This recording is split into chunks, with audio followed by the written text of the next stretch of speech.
जय श्री कृष्णा दोस्तों, राधे राधे। जैसा कि आज पौष मास के कृष्ण पक्ष की त्रयोदशी है, आज के दिन भौम प्रदोष व्रत की कथा सुनेंगे। मंगल के अशुभ प्रभावों को कम करने के लिए इस दिन मंगल देव की पूजा भी करी जाती है। यह व्रत मंगल के सभी बुरे प्रभावों को खत्म करता है।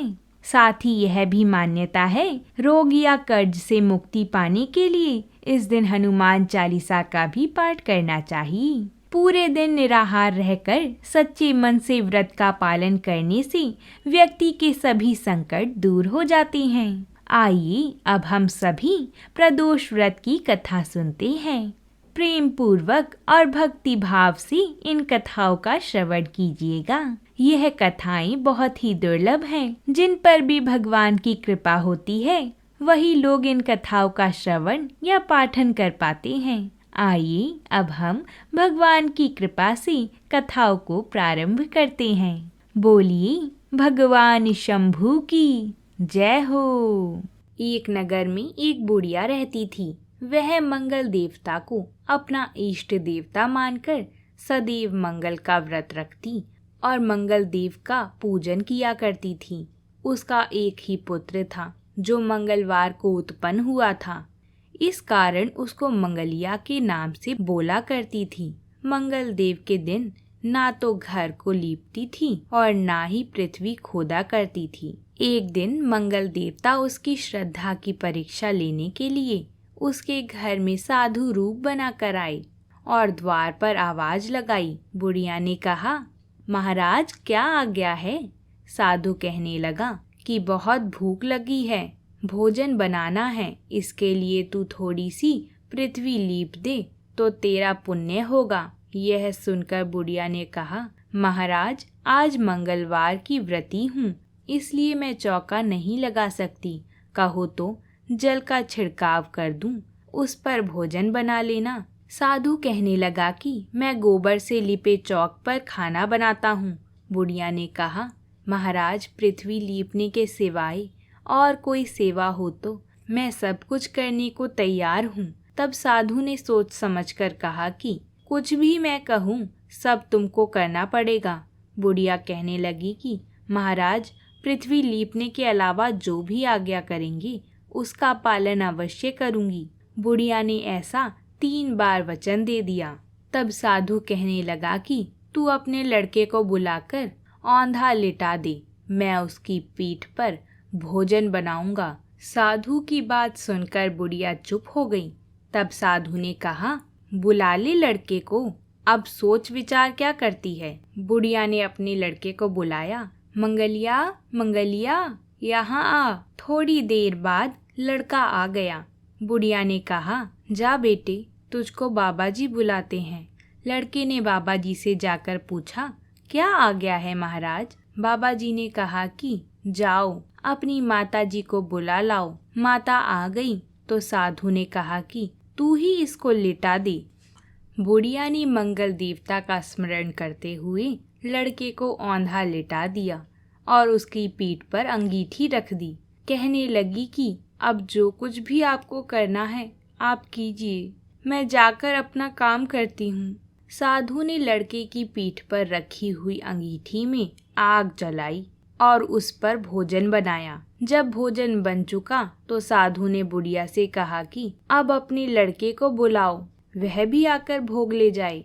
बुढ़िया कहने लगी कि यह कैसी आश्चर्य की बात है कि आपने उसकी पीठ पर आग लगाई और उसी को प्रसाद के लिए बुलाते हो। क्या यह संभव है कि अब भी आप उसको जीवित समझते हैं? आप कृपया करके उसकी याद भी मुझको ना कराइए और भोग लगाकर जहाँ जाना है वहाँ जाइए। साधु के अत्यंत आग्रह करने के बाद बुढ़िया ने ज्यों ही मंगलिया मंगलिया कहकर आवाज लगाई, त्यों ही एक ओर से दौड़ता हुआ वह आ गया। साधु ने लड़के को प्रसाद दिया और कहा कि माई, तेरा व्रत सफल हो गया।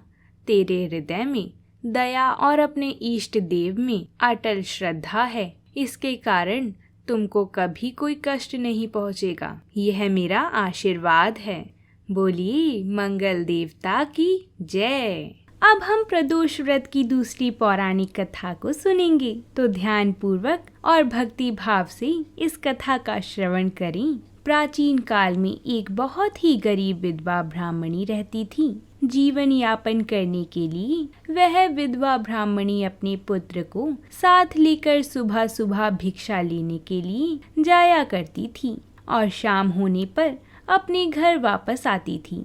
एक दिन जब वह विधवा ब्राह्मणी भिक्षा लेकर घर वापस आ रही थी तो उसे एक नदी के समीप एक खूबसूरत बालक बैठा दिखाई दिया, पर वह विधवा ब्राह्मणी उस बालक को नहीं पहचानती थी।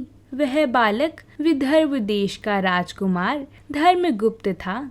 धर्मगुप्त को शत्रुओं ने युद्ध में हराकर उसे उसके राज्य से बाहर निकाल दिया था। एक युद्ध में धर्मगुप्त के शत्रुओं ने धर्मगुप्त के पिता की हत्या करके उसका सारा राज्य छीन लिया था। पिता की मृत्यु से धर्मगुप्त की माता को बहुत बड़ा आघात लगा और उनकी भी मृत्यु हो गई। तब धर्मगुप्त अपना राज्य छोड़कर एक नदी के किनारे उदास बैठा था।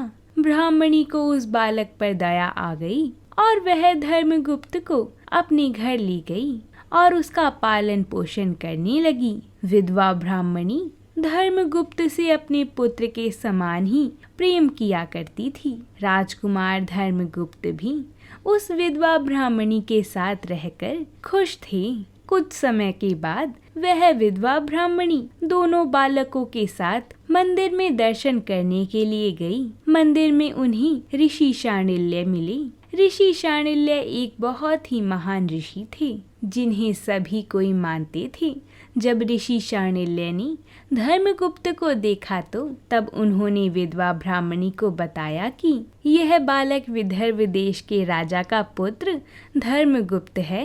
इसके पिता युद्ध में वीरगति को प्राप्त हुए हैं। ऋषि शांडिल्य ने विधवा ब्राह्मणी को धर्मगुप्त की माता की मृत्यु के बारे में भी बताया। जब विधवा ब्राह्मणी को यह सभी बातें पता चली तो वह बहुत दुखी हुई। जब ऋषि शांडिल्य ने ब्राह्मणी को प्रदोष व्रत के बारे में बताया तो शांडिल्य ऋषि की आज्ञा का पालन करते हुए विधवा ब्राह्मणी और दोनों बालकों ने प्रदोष व्रत करना प्रारंभ कर दिया।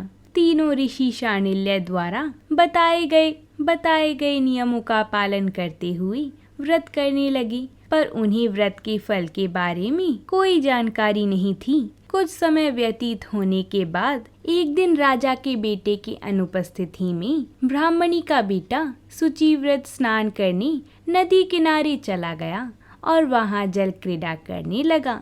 संयोग से उसी समय उसे नदी की दरार में चमकता हुआ धन का बड़ा सा कलश दिखाई दिया। उस धन पूरित कलश को देखकर शुचिव्रत बहुत प्रसन्न हुआ। उस कलश को वह सिर पर रखकर घर ले आया। कलश भूमि पर रखकर वह अपनी माता से बोलता है, हे माता, शिव जी की महिमा तो देखो। भगवान ने इस घड़े के रूप में मुझे अपार संपत्ति दे दी है। उसकी माता घड़े को देखकर आश्चर्य करने लगी और धर्मगुप्त को बुलाकर कहा, बेटा मेरी बात सुनो, तुम दोनों इस धन को आधा आधा बांट लो। ब्राह्मणी की बात सुनकर शुचिव्रत बहुत प्रसन्न हुआ, परंतु धर्मगुप्त ने अपनी असहमति प्रकट करते हुए कहा कि हे माता, यह धन शुचिव्रत के पुण्य से प्राप्त हुआ है। मैं इसमें किसी प्रकार का हिस्सा लेना नहीं चाहता, क्योंकि अपने किए कर्मों का फल मनुष्य स्वयं ही भोगता है। इस प्रकार शिव पूजन करते हुए एक ही घर में उन्हें 1 वर्ष व्यतीत हो गया। एक दिन राजकुमार ब्राह्मण के पुत्र के साथ बसंत ऋतु में वन विहार करने के लिए गया था। वह दोनों जब साथ साथ वन में बहुत दूर निकल गई तो उन्हें वहां पर सैकड़ों गंधर्व कन्या खेलती हुई दिखाई पड़ी। ब्राह्मण कुमार उन गंधर्व कन्याओं को क्रीड़ा करता देख राजकुमार से बोलता है, यहाँ पर कन्याएं विहार कर रही हैं, इसलिए हम लोगों को अब और आगे नहीं जाना चाहिए, क्योंकि ये गंधर्व कन्या हैं।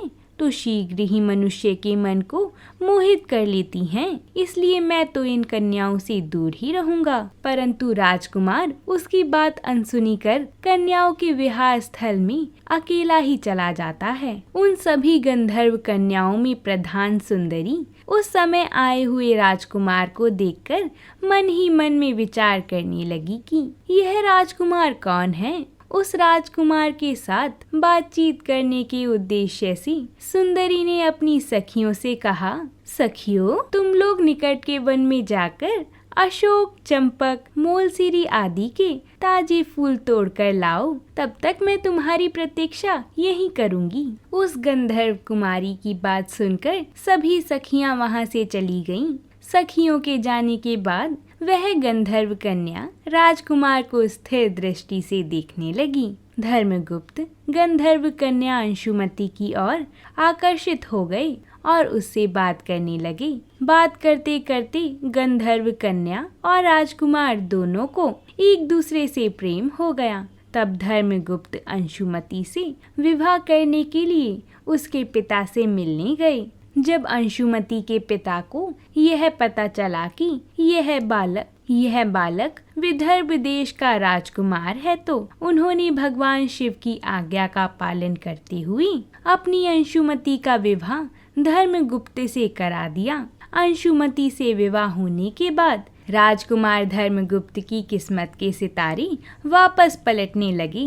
राजकुमार धर्मगुप्त ने बहुत संघर्ष करके फिर से अपना गंधर्व सेना का निर्माण किया और विदर्भ देश पर आक्रमण करके विजय हासिल की। कुछ समय व्यतीत होने के बाद धर्मगुप्त को यह पता चला कि उन्होंने जो कुछ भी हासिल किया है वो विधवा ब्राह्मणी और राजकुमार के प्रदोष व्रत के कारण ही ये फल मिला है। उनके प्रदोष व्रत करने से शिव जी ने प्रसन्न होकर उनके जीवन की सभी कठिनाइयों को दूर किया। अब वह राजकुमार राज सुख भोगने लगा। जिस दरिद्र ब्राह्मणी ने उसका पालन पोषण किया था, उसे ही राजमाता के पद पर आसीन किया गया। उसका पुत्र सुचिव्रत ही उसका छोटा भाई बना। इस प्रकार प्रदोष व्रत में शिव जी के पूजन के प्रभाव से वह राजकुमार दुर्लभ पद को प्राप्त हुआ। जो भी मनुष्य प्रदोष काल में अथवा नित्य ही इस कथा का श्रवण करता है, वह निश्चय ही सभी कष्टों से मुक्त हो जाता है और अंत में वह परम पद का अधिकारी बनता है। धर्म ग्रंथों में माना जाता है कि जो भी व्यक्ति प्रदोष व्रत के दिन व्रत करके एकाग्रचित मन से शिव पूजा की कथा को पढ़ता या सुनता है, उसे 100 जन्मों तक कभी भी दरिद्रता का सामना नहीं करना पड़ता है। बोलिए भगवान शंकर की जय। भगवान की कृपा तो सब पर होती है। हम सभी भगवान को प्रसन्न करने के लिए कितने ही व्रत, उपवास और उनका पूजन करते हैं और इन सब में सावधानियां भी रखते हैं, लेकिन कई बार व्याकुलता के कारण हम कुछ पाप कर जाते हैं। ऐसी ही कथा है एक ऋषि की, जिन्होंने भगवान शिव की कृपा से भक्ति तो बहुत करी, परंतु उन्हें भी अपने पूर्व जन्म के कर्मों को भोगना पड़ा। आइए जानते हैं उन महात्मा की कथा को, जिससे हमें भी पता चले कि हमें व्रत करते समय क्या गलतियां नहीं करनी चाहिए और जीवन में किस प्रकार सुख समृद्धि आएगी। प्राचीन काल की बात है। प्रकृत्य ऋषि का रोज का नियम था कि वह नगर से दूर जंगलों में स्थित शिव मंदिर में भगवान शिव की पूजा में लीन रहते थे। कई वर्षों से यह उनका अखंड नियम था। उसी जंगल में एक नास्तिक डाकू आस्थी माल का भी डेरा था। उस डाकू का भय आसपास के क्षेत्र में व्याप्त था। डाकू बड़ा नास्तिक था। वह मंदिर में भी चोरी या डाका डालने से एक दिन उसकी नजर प्राकृत्य ऋषि पर पड़ी। उसने सोचा, यह ऋषि जंगल में छुपे मंदिर में पूजा करता है, हो ना हो इसने मंदिर में काफी माल छुपा कर रखा होगा, आज इसे ही लूटते हैं। तब डाकू ने ऋषि से कहा कि जितना भी धन छुपा कर रखा हो चुपचाप मेरे हवाले कर दो। ऋषि उसे देखकर तनिक भी विचलित नहीं हुए और बिना डरे बोले, कैसा धन? मैं तो यहाँ बिना किसी लोभ की पूजा को चला आता हूँ। डाकू को उनकी बातों पर विश्वास नहीं हुआ। उसने क्रोध में ऋषि को जोर से धक्का मारा। ऋषि ठोकर खाकर शिवलिंग के पास जाकर गिरे और उनका सिर फट गया। रक्त की धारा फूट पड़ी। इसी बीच आश्चर्य ये हुआ कि ऋषि के गिरने के फलस्वरूप शिवालय की छत से सोने की कुछ मोहरें डाकू के सामने गिरी। डाकू अट्ठास करते हुए बोला, तू ऋषि होकर झूठ बोलता है। झूठे ब्राह्मण, तू तो कहता था कि यहाँ कोई धन नहीं, फिर ये सोने के सिक्के कहाँ से गिरे? अब अगर तूने मुझे सारे धन का पता नहीं बताया तो मैं यहीं पटक पटक कर तेरे प्राण ले लूंगा। ऋषि करुणा में भरकर दुखी मन से बोले, हे शिवजी महाराज, मैंने पूरा जीवन आपकी सेवा पूजा में समर्पित कर दिया, फिर ये कैसी विपत्ति आन पड़ी है? प्रभु, मेरी रक्षा करें। जब भक्त सच्चे मन से पुकारे तो भोलेनाथ क्यों ना आते। भगवान महेश्वर उसी क्षण प्रकट हुए और ऋषि को कहा कि इस होनी के पीछे का कारण मैं तुम्हें बताता हूँ। यह डाकू पूर्व जन्म में एक ब्राह्मण ही था। इसने कई कल्पों तक मेरी भक्ति की थी, परंतु इससे प्रदोष के दिन एक भूल हो गई। यह पूरा दिन निराहार रहकर मेरी भक्ति करता रहा। दोपहर में जब इसे प्यास लगी तो यह जल पीने के लिए पास के ही एक सरोवर तक पहुंचा। संयोग से वहां एक गाय का बछड़ा भी दिन भर का प्यासा वहीं पानी पीने आया था। तब इसने उस बछड़े को कोहनी मारकर भगा दिया और स्वयं जल पिया। इसी कारण इस जन्म में यह डाकू हुआ। अब तुम अपनी पूर्व जन्म की सुनो। तुम पूर्व जन्म में मछुआरी थी। उसी सरोवर में मछलियां पकड़कर उन्हें बेचकर अपना जीवन यापन करती थी। जब तुमने उस छोटे बछड़े को निर्जल परेशान देखा तो अपने पात्र में उसके लिए थोड़ा सा जल लेकर आई।